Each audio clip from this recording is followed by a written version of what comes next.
मेरे प्यारे देशवासियों, नमस्कार। आज हम एक बार फिर मन की बात के लिए एक साथ जुड़ रहे हैं।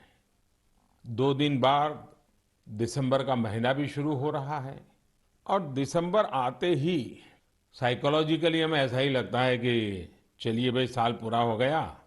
ये साल का आखिरी महीना है और नए साल के लिए ताने बाने बुनना शुरू कर देते हैं। इसी महीने नेवी डे और आर्म्ड फोर्सेस फ्लैग डे भी देश मनाता है। हम सबको मालूम है, 16 दिसंबर को 1971 के युद्ध का स्वर्णिम जयंती वर्ष भी देश मना रहा है।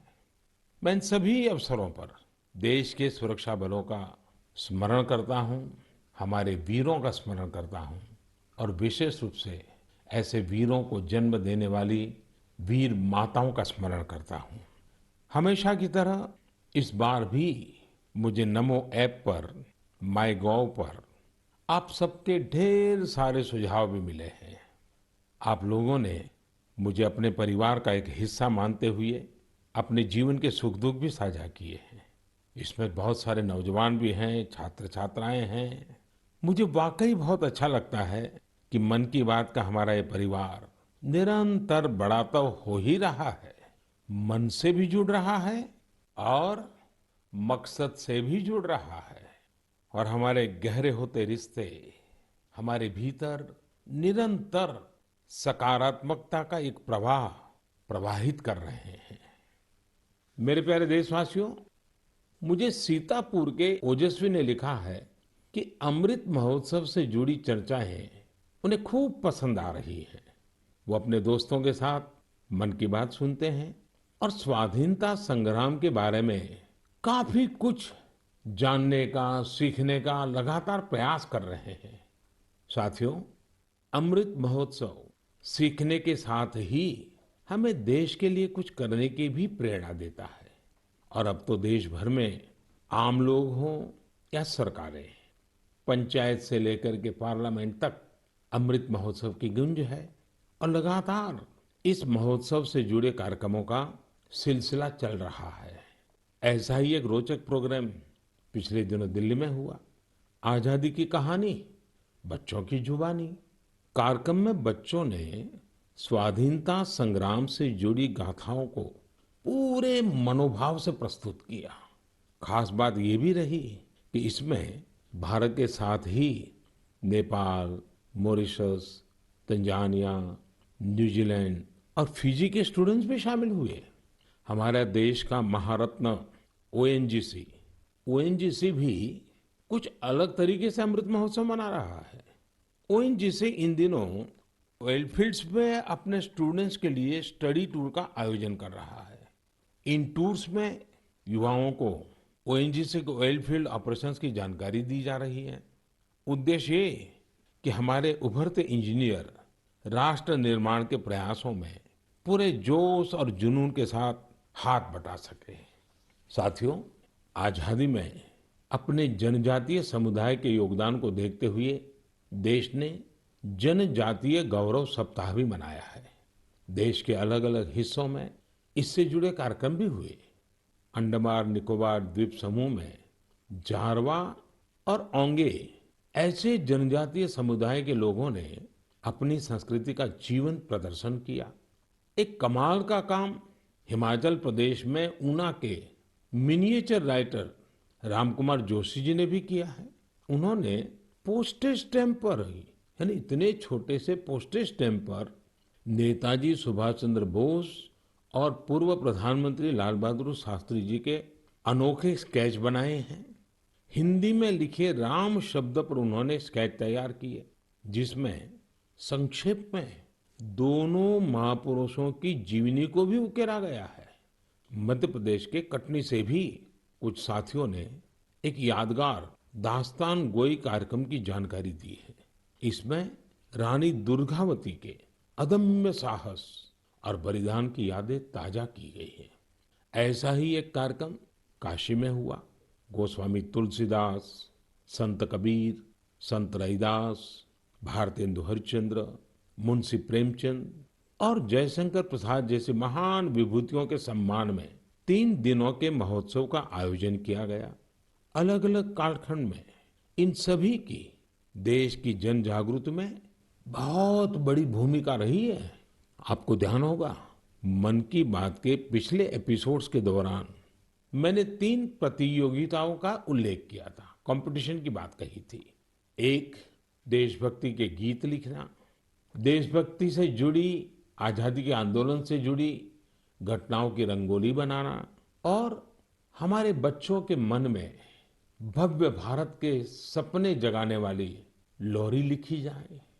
मुझे आशा है कि इन प्रतियोगिताओं के लिए भी आप जरूर एंट्री भी भेज चुके होंगे, योजना भी बना चुके होंगे और अपने साथियों से चर्चा भी कर चुके होंगे। मुझे आशा है बढ़ चढ़ करके हिंदुस्तान के हर कोने में इस कार्यक्रम को आप जरूर आगे बढ़ाएंगे। मेरे प्यारे देशवासियों, इस चर्चा से अब मैं आपको सीधे वृंदावन लेकर चलता हूँ। वृंदावन के बारे में कहा जाता है कि ये भगवान के प्रेम का प्रत्यक्ष स्वरूप है। हमारे संतों ने भी कहा है, यह आशा धरी चित्त में, यह आशा धरी चित्त में, कहत जथा मति मोर, वृंदावन सुख रंग कौ, वृंदावन सुख रंग कौ, काहू न पायो और। यानी वृंदावन की महिमा हम सब अपने अपने सामर्थ्य के हिसाब से कहते जरूर हैं, लेकिन वृंदावन का जो सुख है, यहाँ का जो रस है, उसका अंत कोई नहीं पा सकता। वो तो असीम है। तभी तो वृंदावन दुनिया भर के लोगों को अपनी तरफ आकर्षित करता रहा है।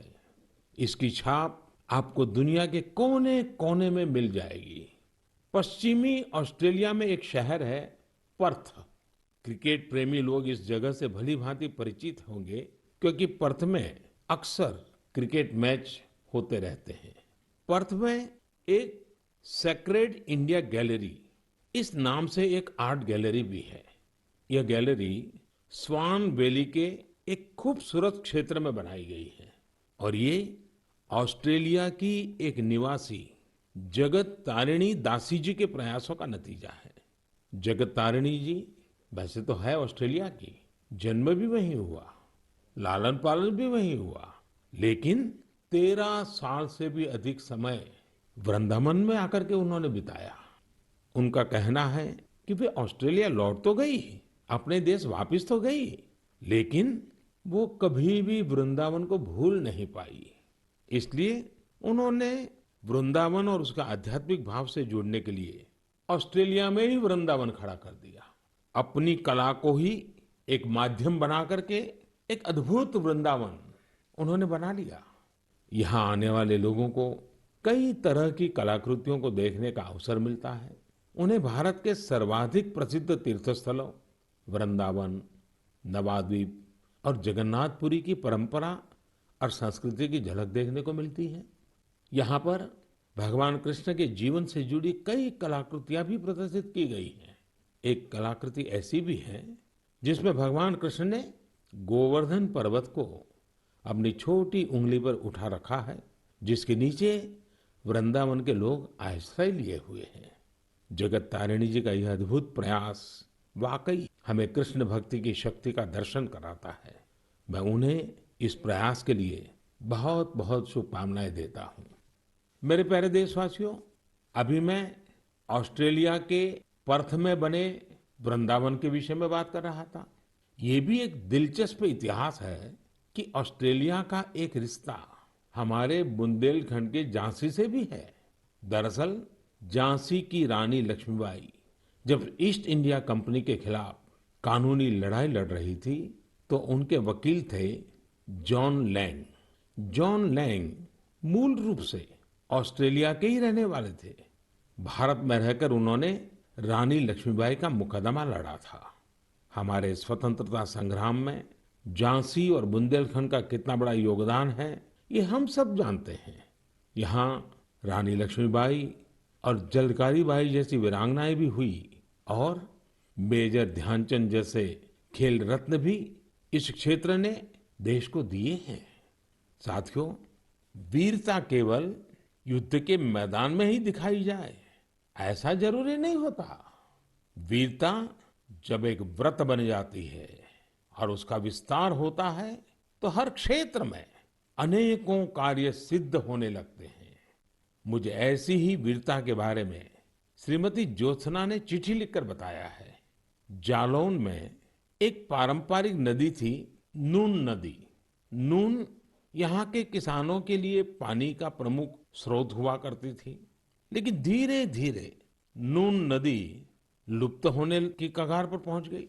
जो थोड़ा बहुत अस्तित्व इस नदी का बचा था, उसमें वो नाले में तब्दील हो रही थी। इससे किसानों के लिए सिंचाई का भी संकट खड़ा हो गया था। जालौन के लोगों ने इस स्थिति को बदलने का बीड़ा उठाया। इसी साल मार्च में इसके लिए एक कमेटी बनाई गई। हजारों ग्रामीण और स्थानीय लोग स्वतः स्फूर्त इस अभियान से जुड़े। यहाँ की पंचायतों ने ग्रामीणों के साथ मिलकर काम करना शुरू किया और आज इतने कम समय में और बहुत कम लागत में ये नदी फिर से जीवित हो गई है। कितने ही किसानों को इसका फायदा हो रहा है। युद्ध के मैदान से अलग वीरता का ये उदाहरण हमारे देशवासियों की संकल्प शक्ति को दिखाता है और ये भी बताता है कि अगर हम ठान ले तो कुछ भी असंभव नहीं है। और तभी तो मैं कहता हूं, सबका प्रयास। मेरे प्यारे देशवासियों, जब हम प्रकृति का संरक्षण करते हैं तो बदले में प्रकृति हमें भी संरक्षण और सुरक्षा देती है। इस बात को हम अपने निजी जीवन में भी अनुभव करते हैं। और ऐसा ही एक उदाहरण तमिलनाडु के लोगों ने व्यापक स्तर पर प्रस्तुत किया है। ये उदाहरण है तमिलनाडु के तूतुकुड़ी जिले का। हम जानते हैं कि तटीय इलाकों में कई बार जमीन के डूबने का खतरा रहता है। तूतुकुड़ी में भी कई छोटे आइलैंड और टापू ऐसे थे जिनके समुद्र में डूबने का खतरा बढ़ रहा था। यहाँ के लोगों ने और विशेषज्ञों ने इस प्राकृतिक आपदा का बचाव प्रकृति के जरिए ही खोजा। ये लोग अब इन टापुओं पर पाल्मेरा के पेड़ लगा रहे हैं। ये पेड़ साइक्लोन और तूफानों में भी खड़े रहते हैं और जमीन को सुरक्षा देते हैं। इनसे अब इस इलाके को बचाने का एक नया भरोसा जगा है। साथियों, प्रकृति से हमारे लिए खतरा तभी पैदा होता है जब हम उसके संतुलन को बिगाड़ते हैं या उसकी पवित्रता नष्ट करते हैं। प्रकृति माँ की तरह हमारा पालन भी करती है और हमारी दुनिया में नए नए रंग भी भरती है। अभी मैं सोशल मीडिया पर देख रहा था, मेघालय में एक फ्लाइंग बोट की तस्वीर खूब वायरल हो रही है। पहली ही नजर ये तस्वीर हमें आकर्षित करती है। आप में से भी ज्यादातर लोगों ने इसे ऑनलाइन जरूर देखा होगा। हवा में तैरती इस नाव को जब हम करीब से देखते हैं तब हमें पता चलता है कि ये तो नदी के पानी में चल रही है। नदी का पानी इतना साफ है कि हमें उसकी तलहटी दिखती है और नाव हवा में तैरती सी लगने लग जाती है। हमारे देश में अनेक राज्य हैं, अनेक क्षेत्र हैं जहाँ के लोगों ने अपनी प्राकृतिक विरासत के रंगों को संजोकर रखा है। इन लोगों ने प्रकृति के साथ मिलकर रहने की जीवन शैली आज भी जीवित रखी है। ये हम सब के लिए भी प्रेरणा है। हमारे आसपास जो भी प्राकृतिक संसाधन है, हम उन्हें बचाएं, उन्हें फिर से उनका असली रूप लौटाएं। इसी में हम सबका हित है, जग का हित है। मेरे प्यारे देशवासियों, सरकार जब योजनाएं बनाती है, बजट खर्च करती है, समय पर परियोजनाओं को पूरा करती है, तो लोगों को लगता है कि वो काम कर रही है। लेकिन सरकार के अनेक कार्यों में, विकास के अनेक योजनाओं के बीच मानवीय संवेदनाओं से जुड़ी बातें हमेशा एक अलग सुख देती है। सरकार के प्रयासों से, सरकार की योजनाओं से कैसे कोई जीवन बदला, उस बदले हुए जीवन का अनुभव क्या है, जब ये सुनते हैं तो हम भी संवेदनाओं से भर जाते हैं। यह मन को संतोष भी देता है और उस योजना को लोगों तक पहुंचाने की प्रेरणा भी देता है। एक प्रकार से ये स्वांतः सुखाय तो है। और इसलिए आज मन की बात में हमारे साथ तो ऐसे साथी भी जुड़ रहे हैं जो अपने हौसलों से एक नया जीवन जीत कर आए हैं। इन्होंने आयुष्मान भारत योजना की मदद से अपना इलाज कराया और एक नई जिंदगी की शुरुआत की है। हमारे पहले साथी हैं राजेश कुमार प्रजापति, जिन्हें हृदय रोग की बीमारी, हार्ट की समस्या थी। तो आइए राजेश जी से बात करते हैं। राजेश जी नमस्ते। नमस्ते सर, नमस्ते। आपकी राजेश जी बीमारी क्या थी? फिर किसी डॉक्टर के पास गए होंगे, मुझे जरा समझाइए। स्थानीय डॉक्टर ने कहा होगा, फिर किसी और डॉक्टर के पास गए होंगे, फिर आप निर्णय नहीं करते होंगे या करते होंगे, क्या क्या होता था? जी, मुझे हार्ट में प्रॉब्लम सर आ गई थी। मेरे सीने में जलन होती थी सर। हम्म। फिर मैंने डॉक्टर को दिखाया। डॉक्टर ने पहले तो बताया हो सकता बेटा तुम्हारे एसिड होगी। हम्म। तो मैंने काफी दिन एसिड की दवाई कराई। उससे जब मुझे फायदा नहीं हुआ, फिर डॉक्टर कपूर को दिखाया। हम्म। तो उन्होंने कहा बेटा तुम्हारे जो लक्षण है उससे एंजियोग्राफी से पता चलेगा। फिर उन्होंने रेफर किया मुझे श्री राममूर्ति में। उनसे मिले हम अमरीश अग्रवाल जी से, तो उन्होंने मेरी एंजियोग्राफी करी। फिर उन्होंने बताया कि बेटा ये तो तुम्हारी नस ब्लॉकेज है। तो हमने कहा सर ये किसमें कितना खर्चा आएगा? उन्होंने कहा कार्ड है आयुष्मान वाला जो पीएम जी ने बनवा के दिया। तो हमने कहा सर है हमारे पास है, और सारा इलाज उसी कार्ड से हुआ है हम्म। सर। और जो आपने ये बनाया है कार्ड, बहुत ही अच्छी तरीके से हम गरीब आदमियों के लिए बहुत सहूलियत है इससे। और आपका कैसे मैं धन्यवाद करूं। आप करते क्या है राजेश जी? सर मैं इस समय तो प्राइवेट नौकरी करता हूं सर। और आयु कितनी है आपकी? मेरी 49 साल है सर। इतनी छोटी आयु में आपको हार्ट का ट्रबल हो गया?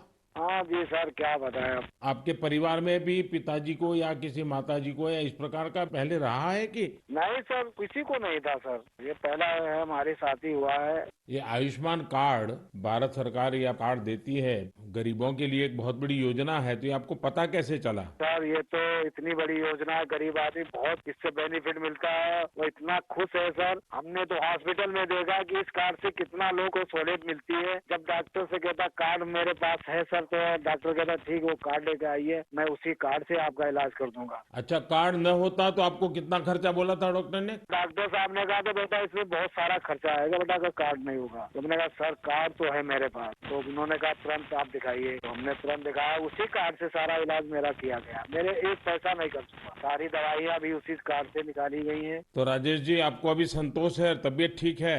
जी सर, आपका बहुत बहुत धन्यवाद सर। और आपकी उम्र भी इतनी लंबी होगी, हमेशा सत्ता में ही रहे। हमारे परिवार के लोग भी आपसे इतना खुश हैं, हम क्या कहें आपसे। राजेश जी, आप मुझे सत्ता में रहने की शुभकामना मत दीजिए। मैं आज भी सत्ता में नहीं हूँ और भविष्य में भी सत्ता में जाना नहीं चाहता हूँ। मैं सिर्फ सेवा में रहना चाहता हूँ। मेरे लिए ये पद, ये प्रधानमंत्री, ये सारी चीजें ये सत्ता के लिए है ही नहीं भाई, सेवा के लिए है। सेवा ही तो चाहिए हम लोगों को, और क्या। देखिए गरीबों के लिए ये आयुष्मान भारत योजना ये अपने आप में, जी सर, बहुत बढ़िया चीज है। लेकिन देखिए राजेश जी आप हमारा एक काम कीजिए, करेंगे? जी बिल्कुल करेंगे सर। देखिए होता क्या है कि लोगों को इसका पता नहीं होता है। आप एक जिम्मेवारी निभाइए, ऐसे जितने गरीब परिवार हैं आपके आसपास उनको अपनी ये कैसे आपको लाभ हुआ, कैसे मदद मिली, ये बताइए। बिल्कुल बताएंगे सर। और उनको कहिए कि वे भी ऐसा कार्ड बनवा लें, ताकि परिवार में पता नहीं कब क्या मुसीबत आ जाए। और आज गरीब दवाई के कारण परेशान रहे, ये तो ठीक नहीं है। अब पैसों के कारण वो दवाई न ले या बीमारी का उपाय न करे, तो ये भी बड़ी चिंता का विषय है। और गरीब को तो क्या होता है, जैसे आपको ये हार्ट का प्रॉब्लम हुआ तो कितने महीने तक आप काम ही नहीं कर पाए होंगे। अब तो 10 कदम नहीं चल पाते, जीना नहीं चल पाते थे सर। बस तो आप राजेश जी मेरे एक अच्छे साथी बनके जितने गरीबों को आप ये आयुष्मान भारत योजना के संबंध में समझा सकते हैं, वैसे बीमार लोगों की मदद कर सकते हैं, देखिए आपको भी संतोष होगा और मुझे बहुत खुशी होगी कि चलिए भाई एक राजेश जी की तबीयत तो ठीक हुई, लेकिन राजेश जी ने सैकड़ों लोगों की तबीयत ठीक करवा दी। ये आयुष्मान भारत योजना ये गरीबों के लिए है, मध्यम वर्ग के लिए है, सामान्य परिवारों के लिए है। तो घर घर इस बात को पहुंचाएंगे आप? बिल्कुल पहुंचाएंगे सर। हम तो वहीं 3 दिन रुके ना हॉस्पिटल में सर, तो बेचारे बहुत लोग आए, सारी सुविधाएं उनको बताई। कार्ड होगा तो फ्री में हो जाएगा। चलिए राजेश जी, आप अपने आप को स्वस्थ रखिए, थोड़ी शरीर की चिंता करिए, बच्चों की चिंता कीजिए और बहुत प्रगति कीजिए। मेरी बहुत शुभकामनाएं हैं आपको। साथियों, हमने राजेश जी की बातें सुनी। आइए अब हमारे साथ सुख देवी जी जुड़ रही हैं, घुटनों की समस्या ने उन्हें बहुत परेशान कर दिया था। आइए हम सुख देवी जी से पहले उनके दुख की बात सुनते हैं और फिर सुख कैसे आया वो समझते हैं। सुखदेवी जी नमस्ते, आप कहाँ से बोल रही हैं? दाऊदपुरा से। कहाँ पड़ता है ये? मथुरा में। मथुरा में। फिर तो सुखदेवी जी आपको नमस्ते भी कहना है और साथ साथ राधे राधे भी कहना होगा। हाँ, राधे राधे। अच्छा, हमें सुना कि आपको तकलीफ हुई थी, आपका कोई ऑपरेशन हुआ, जरा बताएंगे क्या बात है? हाँ, मेरा घुटना खराब हो गया था तो ऑपरेशन हुआ है मेरा प्रयाग हॉस्पिटल में। आपकी आयु कितनी है सुखदेवी जी? उम्र 40 साल। 40 साल। और सुखदेव नाम और सुखदेवी को बीमारी हो गई? बीमारी तो मुझे 15-16 साल पे लग गई। अरे बाप रे, इतनी छोटी आयु में घुटने आपके खराब हो गए? वो गठियावाई बोलते हैं, जो जोड़ों में दर्द थे, कहते हैं घुटना खराब हो गई। तो 16 साल से 40 साल की उम्र तक आपने इसका इलाज ही नहीं करवाया? नहीं करवाया था। दर्द की दवाई खाते रहे, छोटे मोटे डॉक्टरों ने पे थे। देसी दवाई है, वैसी दवाई है, थैला छाप डॉक्टरों ने पे थे। उनसे घुटना चलवे पे ही खराब हो गई। 1-2 किलोमीटर पैदल चली मैं तो घुटना खराब हो गई मेरी। तो सुखदेव जी ऑपरेशन का विचार कैसे आया, उसके पैसों का क्या प्रबंध किया, कैसे बना ये सब? मैंने वो आयुष्मान कार्ड से इलाज करवाया तो है मैंने। आपको आयुष्मान कार्ड मिल गया था? हाँ। और आयुष्मान कार्ड से गरीबों को मुफ्त में उपचार होता है, पता था? स्कूल में मीटिंग हो रही थी, माँ से हमारे पति को पता चला तो कार्ड बनवाया मेरे नाम से। हाँ। फिर इलाज करवाया कार्ड से और मैंने कोई पैसा नहीं लगाया। कार्ड से ये इलाज हुआ है मेरा, खूब बढ़िया इलाज हो गया है। अच्छा, डॉक्टर ने पहले अगर कार्ड न होता तो कितना खर्चा बताते थे? 2.5 लाख रुपए, 3 लाख रुपए। 6-7 साल से पड़ी हूँ खाट में। ये कहती थी, ये भगवान मुझे ले तो मुझे नहीं जीना। 6-7 साल से खाट में थी? बाप रे बाप। हाँ। ओहो। बिल्कुल उठा बैठा नहीं जाते, बच्चे बैठाते। तो अभी आपका घुटना पहले से अच्छा हुआ है? मैं खूब घूमती हूँ, फिरती हूँ, किचन का काम करती हूँ, घर का काम करती हूँ, बच्चन को खाना बना के देती हूँ। तो मतलब आयुष्मान भारत का कार्ड आपको सचमुच में आयुष्मान बना दिया। बहुत बहुत धन्यवाद। आपकी योजना की वजह से ठीक हो गई, अपने पैरन पे खड़ी हो गई। तब तो बच्चों को भी आनंद आता होगा। हाँ जी, बच्चन को तो बहुत भी परेशानी होती थी। अब माँ परेशान है तो बच्चा भी परेशान है। देखिए, हमारे जीवन में सबसे बड़ा सुख हमारा स्वास्थ्य ही होता है। ये सुखी जीवन सबको मिले, यही आयुष्मान भारत की भावना है। चलिए सुखदेवी जी, मेरी आपको बहुत बहुत शुभकामनाएं। फिर से एक बार आपको राधे राधे। राधे राधे, नमस्ते। मेरे प्यारे देशवासियों, युवाओं से समृद्ध हर देश में 3 चीजें बहुत मायने रखती हैं और वही तो कभी कभी युवा की सच्ची पहचान बन जाती है।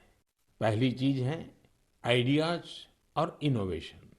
दूसरी है जोखिम लेने का जज्बा।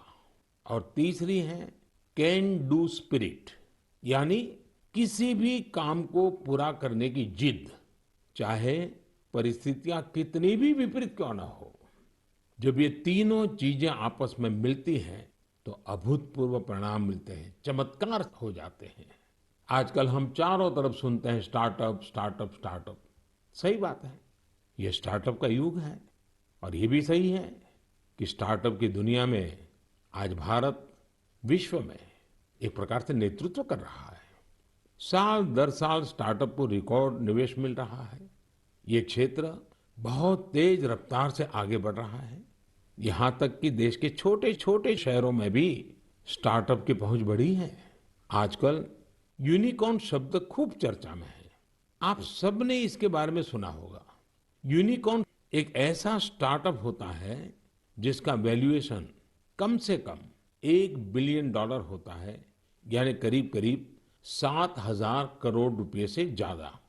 साथियों, साल 2015 तक देश में बमुश्किल 9 या 10 यूनिकॉर्न हुआ करते थे। आपको ये जानकर बेहद खुशी होगी कि अब यूनिकॉर्न्स की दुनिया में भी भारत तेज उड़ान भर रहा है। एक रिपोर्ट के मुताबिक इसी साल एक बड़ा बदलाव आया है। सिर्फ 10 महीनों में ही भारत में हर 10 दिन में एक यूनिकॉर्न बना है। ये इसलिए भी बड़ी बात है क्योंकि हमारे युवाओं ने ये सफलता कोरोना महामारी के बीच हासिल की है। आज भारत में 70 से अधिक यूनिकॉर्न हो चुके हैं, यानी 70 से अधिक स्टार्टअप ऐसे हैं जो 1 बिलियन से ज्यादा के वैल्यूएशन को पार कर गए हैं।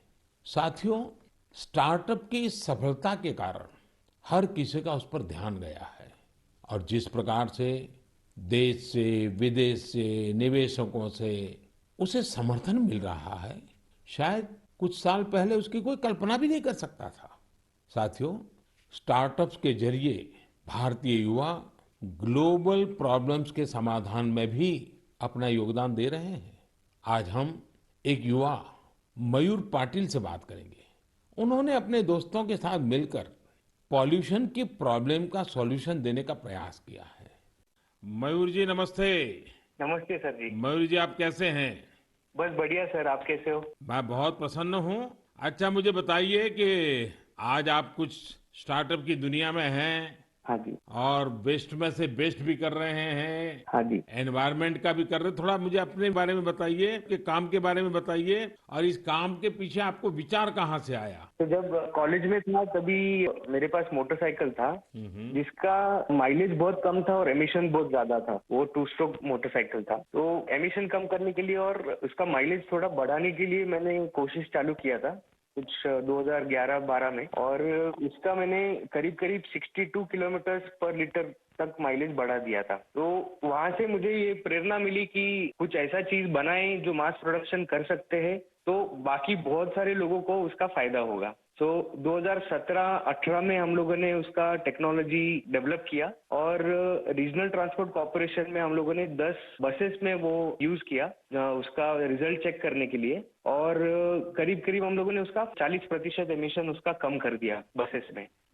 अब ये टेक्नोलॉजी जो आपने खोजी है, उसका पेटेंट वगैरह करवा लिया? हाँ जी, पेटेंट हो गया। ये साल में हमें पेटेंट ग्रांट होके आ गया। और आगे इसको बढ़ाने का क्या प्लान है आपका? किस प्रकार से कर रहे हैं? जैसे बस का रिजल्ट आ गया, उसके भी सारी चीजें बाहर आ गई होगी, तो आगे क्या सोच रहे हैं? सर, स्टार्टअप इंडिया के अंदर नीति आयोग से अटल न्यू इंडिया चैलेंज जो है, वहाँ से हमें ग्रांट मिला और वो ग्रांट के बेसिस पे हम लोगों ने अभी फैक्ट्री चालू किया जहाँ पे हम एयर फिल्टर्स का मैन्युफैक्चरिंग कर सकते हैं। तो भारत सरकार की तरफ से कितना ग्रांट मिला आपको? 90 लाख। 90 लाख। और उससे आपका काम चल गया? हाँ, अभी तो चालू हो गया है, प्रोसेस में है। आप कितने दोस्त मिलकर के कर रहे हैं सब? हम लोग 4 लोग हैं सर। और चारों पहले साथ में ही पढ़ते थे और उसी में से आपको एक विचार आया आगे बढ़ने का?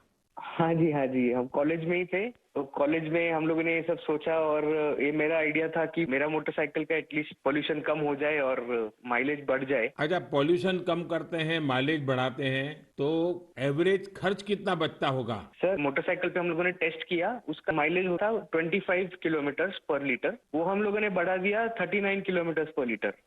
तो करीब करीब 14 किलोमीटर का फायदा हुआ और उसमें से 40% का कार्बन एमिशंस कम हो गया। और जब बसेस पे किया रीजनल ट्रांसपोर्ट कॉर्पोरेशन में, तो वहाँ पे 10% फ्यूल एफिशिएंसी इंक्रीज हुआ और उसमें भी 35-40% एमिशंस कम हो गया।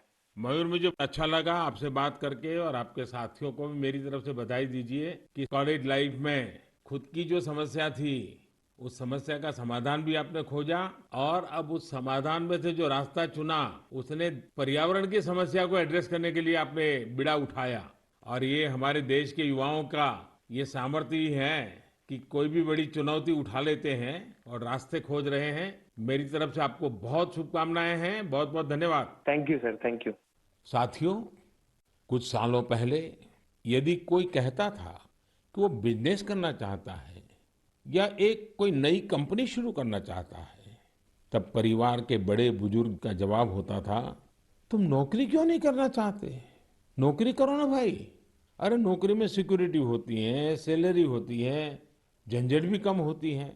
लेकिन आज यदि कोई अपनी कंपनी शुरू करना चाहता है तो उसके आसपास के सभी लोग बहुत उत्साहित होते हैं और इसमें उसका पूरा सपोर्ट भी करते हैं। साथियों, भारत की ग्रोथ स्टोरी का यह टर्निंग पॉइंट है, जहां अब लोग सिर्फ जॉब सीकर्स बनने का सपना नहीं देख रहे, बल्कि जॉब क्रिएटर्स भी बन रहे हैं। इससे विश्व मंच पर भारत की स्थिति और मजबूत बनेगी। मेरे प्यारे देशवासियों, आज मन की बात में हमने अमृत महोत्सव की बात की। अमृत काल में कैसे हमारे देशवासी नए नए संकल्पों को पूरा कर रहे हैं, इसकी चर्चा की। और साथ ही दिसंबर महीने में सेना के शौर्य से जुड़े हुए अवसरों का भी जिक्र किया। दिसंबर महीने में ही एक और बड़ा दिन हमारे सामने आता है जिससे हम प्रेरणा लेते हैं। ये दिन है 6 दिसंबर को बाबा साहब आम्बेडकर की पुण्यतिथि। बाबा साहब ने अपना पूरा जीवन देश और समाज के लिए, अपने कर्तव्यों के निर्वहन के लिए समर्पित किया था। हम देशवासी ये कभी न भूलें कि हमारे संविधान की मूल भावना, हमारा संविधान हम सभी देशवासियों से अपने अपने कर्तव्यों के निर्वहन की अपेक्षा करता है। तो आइए हम भी संकल्प लें कि अमृत महोत्सव में हम कर्तव्यों को पूरी निष्ठा से निभाने का प्रयास करेंगे। यही बाबा साहब के लिए हमारी सच्ची श्रद्धांजलि होगी। साथियों, अब हम दिसंबर महीने में प्रवेश कर रहे हैं। स्वाभाविक है अगली मन की बात 2021 की, इस वर्ष की आखिरी मन की बात होगी। 2022 में फिर से यात्रा शुरू करेंगे और मैं हाँ, आपसे ढेर सारे सुझावों की अपेक्षा करता ही रहता हूँ, करता रहूंगा। आप इस साल को कैसे विदा कर रहे हैं, नए साल में क्या कुछ करने वाले हैं, ये भी जरूर बताइए। और हाँ, ये कभी मत भूलना, कोरोना अभी गया नहीं है। सावधानी बरतना हम सबकी जिम्मेवारी है। बहुत बहुत धन्यवाद।